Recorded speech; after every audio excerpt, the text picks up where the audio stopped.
Olá pessoal, tudo bem? Vamos iniciar então a terceira parte do nosso curso que tem como título Como? Metodologia de Design e Inovação aplicada ao projeto de produto educacional. E este módulo possui como título Design, Criatividade e Inovação, o produto fora da caixa. Muito bem, muitas vezes nós ouvimos falar esse termo fora da caixa, mas o que é essa caixa? A caixa que nos referimos aqui é uma série de concepções, é uma série de percepções que temos acerca do que significa um determinado objeto. E o nosso objeto, no nosso curso, é o produto educacional. Quando pensamos em um produto educacional, nós temos inicialmente acesso a um produto tradicional encontrado numa sala de aula tradicional, como um livro didático. O livro didático, per se, ele é um centro de um conjunto de concepções acerca do que significa educar, do que significa transmitir conhecimentos, do que significa materializar um objeto que irá se alocar dentro de um processo de ensino-aprendizagem. Então, vamos pensar algo além do livro didático tradicional. Vamos então conversar um pouquinho sobre o que significa pensar além deste produto tradicional, desse produto educacional comum, banal, cotidiano. É necessário, inicialmente, e é isso que defendemos aqui, um processo de design, uma metodologia, uma abordagem, um método. Senão, acabamos perdendo tempo, achando que sabemos para onde estamos nos direcionando. E no final, nós temos um trabalho confuso. Perdemos muito tempo, muita energia no processo como esse. Então, nos é necessário inicialmente ter uma pesquisa e teste organizada para, no final, termos um direcionamento claro com relação ao que significa esse produto. Muito bem, nos é necessário, então, justificar um produto educacional inovador. Então, nós empregamos determinadas lentes para focalizar uma solução inovadora, ideal e significativa para os nossos alunos. Esse produto, essa ideia, essa concepção de produto, ela é desejável? Você deseja esse tipo de produto?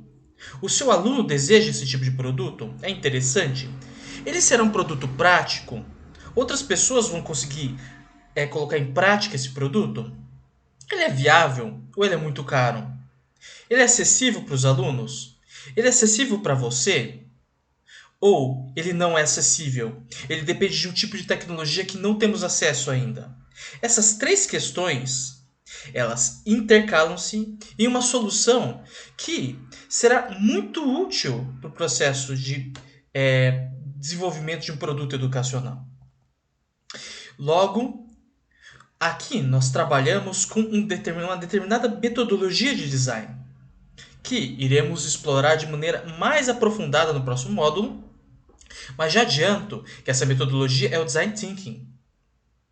No Design Thinking, na nossa metodologia, na metodologia que abordamos aqui, nós temos a união entre o design centrado no usuário, o design centrado no ser humano, onde questões relacionadas à empatia, questões relacionadas à humanidade, a determinantes sociais, a contextos sociais, se combinam com um mindset criativo, uma perspectiva criativa, onde nos é necessário questionar criticamente o processo de aprendizagem, visualizar possibilidades de alterar esse processo por meio de um produto e nos é muito importante também gerar protótipos, gerar modelos sobre esse produto, prévias, para que seja possível testar se tal produto ele é viável, ele é prático e desejável para os alunos e para nós educadores. Ok, logo nós temos três elementos centrais para iniciarmos um processo de design criativo em relação ao produto educacional.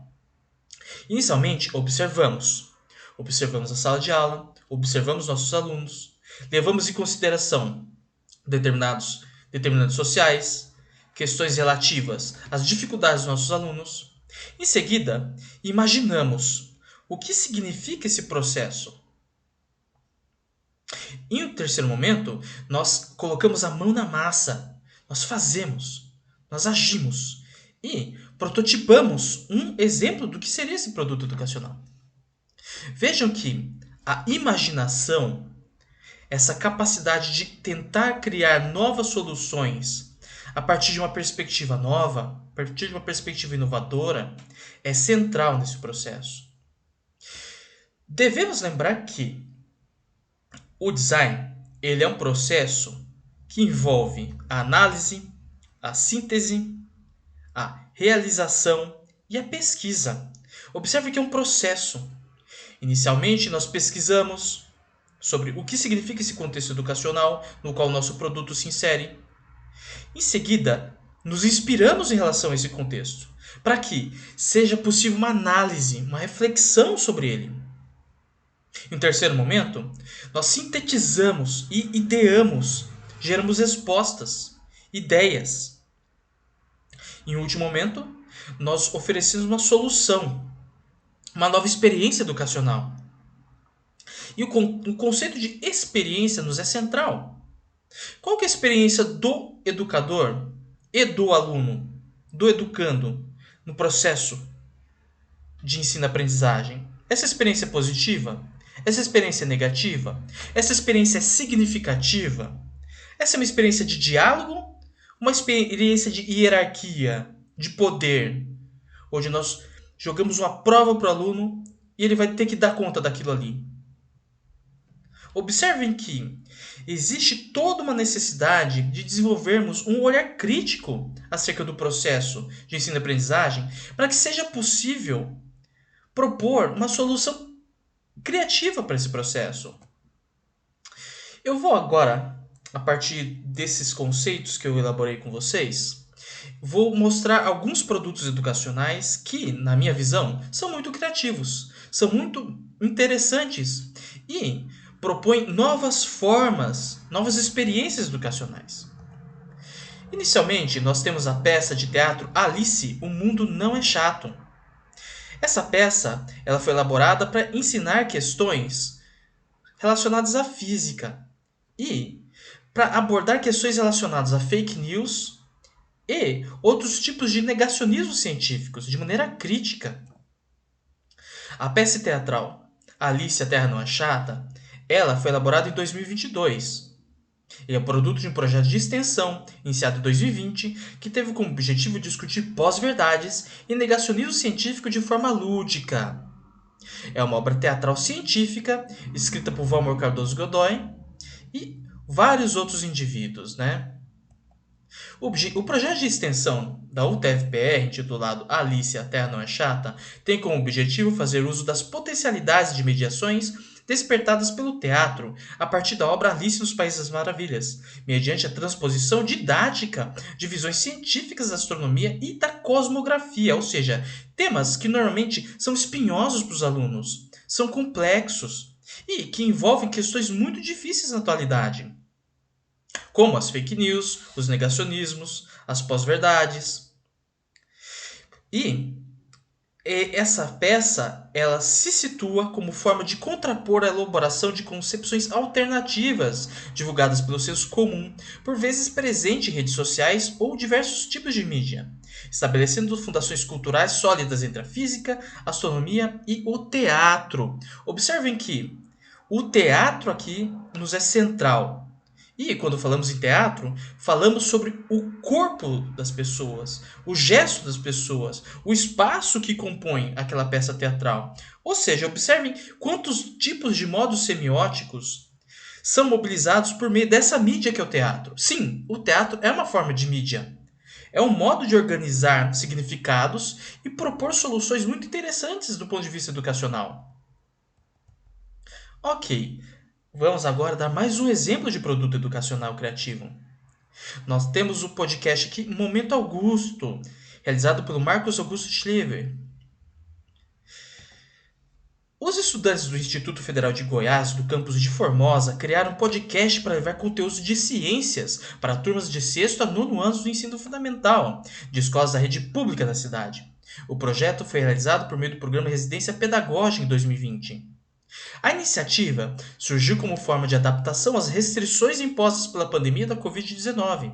Naquele ano, escolas ficaram fechadas, ou seja, esse projeto surgiu de um problema muito específico, em um momento muito específico da pandemia. Os alunos nas escolas aqui da cidade praticamente não recebiam conteúdo. A alternativa encontrada foi desenvolver materiais que esses alunos conseguissem acessar de maneira mais fácil, e o que menos gasta dados, internet, é o podcast. Observe que a solução, ela busca ser acessível, ela busca ser viável e desejável para os alunos. E observe que o podcast, enquanto forma de organizar sons, enquanto forma de organizar áudio, fala e texto em formato de áudio, é uma solução muito interessante do ponto de vista educacional. É uma solução super criativa. Ok, mais um exemplo de produto que nós temos aqui é o canal de YouTube Saber Cotidiano da Cláudia Ciré. Esse canal eu recomendo a todos, eu acho ele muito interessante, eu acho ele incrível, porque a Ciré, ela, enquanto antropóloga, ela consegue trazer questões extremamente complexas do seu campo de estudos de uma maneira muito leve, de uma maneira muito interessante e principalmente de forma gratuita a todas as pessoas que querem ter acesso a ela. Observe que aqui nós temos uma questão de acessibilidade, uma questão de diálogo com uma comunidade que não é necessariamente a comunidade da antropologia, mas qualquer pessoa que se interesse por esses temas. Pois bem, vamos mostrar mais um exemplo de produto educacional que eu considero super criativo. Nós temos o jogo matemático Busca pela Esfera Perdida. A educação matemática tem como um dos desafios criar espaços motivadores para o ensino. Observe a problematização desse jogo digital. Os jogos digitais eles têm o potencial de influir positivamente sobre o sentimento dos alunos quanto ao ambiente da disciplina, ou seja, dialogar com a experiência dos alunos e, assim, contribuir com os estudos. Esse trabalho investiga elementos para o desenvolvimento de jogos digitais educativos, buscando uma relação clara com teorias de ensino-aprendizagem aplicando técnicas de engenharia de software. Ok, aqui nós temos algumas telas do jogo. Observe que o jogo é super lúdico e ele busca dialogar com a experiência lúdica do mundo dos jogos, principalmente dos jogos digitais, né, dos videogames. Ok, gente, maravilha. Nós abordamos aqui alguns exemplos de produtos educacionais que eu acho muito interessantes e no próximo módulo nós vamos abordar a metodologia do design thinking enquanto método, enquanto percurso pelo qual é possível criar soluções muito interessantes para os nossos produtos educacionais. Até lá!